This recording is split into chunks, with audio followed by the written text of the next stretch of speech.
پیارے بچوں، یہ کہانی ہے بڑے سے شہر میں رہنے والے ایک چھوٹے اور غریب نیک لڑکے ابراہیم کی، جو بہت ہی محنتی تھا اور وہ چاہتا تھا کہ اپنی ماں اور اپنی چھوٹی بہن کو اچھی زندگی دے سکے۔ بہت محنت کرنے کے باوجود بھی وہ انہیں 2 وقت کی اچھی روٹی بھی میسر نہیں کر پاتا تھا، اور سارا دن وہ اسی سوچ میں رہتا تھا کہ کس طرح اپنی بہن کو اسکول بھیجے، بڑا سا اس کا گھر ہو اور اچھا کھانا وہ سب کے لیے لا سکے۔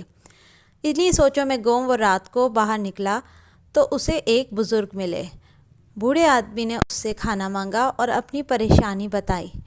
ابراہیم کو بہت فکر ہوئی۔ اس نے سوچا جو پیسے اس نے اپنی بہن کی تعلیم کے لیے رکھے ہیں اس سے اس بزرگ کو کھانا کھلایا جائے۔ سو وہ بھاگا گھر گیا اور پیسے لے کر بزرگ کو کھانا کھلایا۔ بزرگ نے پیٹ بھر کر کھانا کھایا، ابراہیم کا شکریہ ادا کیا اور اسے بہت دعائیں دی۔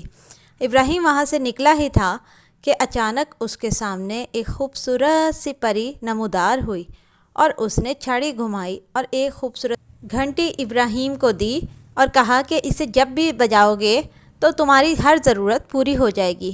بس پھر تو کیا ہی تھا کہ ابراہیم جب بھی گھنٹی بجاتا تو اس کا ایک کام ہو جاتا، اس کے پاس ایک خوبصورت گھر آ گیا اور وہ پھر اپنا من چاہا کھانا خود بھی کھانے لگا اور اپنی ماں اور بہن کو بھی کھلانے لگا۔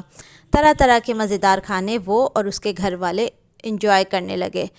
اس کہانی سے ہمیں یہ سبق ملتا ہے کہ ہمیں بزرگوں کا احترام کرنا چاہیے اور ہر ایک کی مدد کرنی چاہیے، خاص طور پر بزرگوں کی۔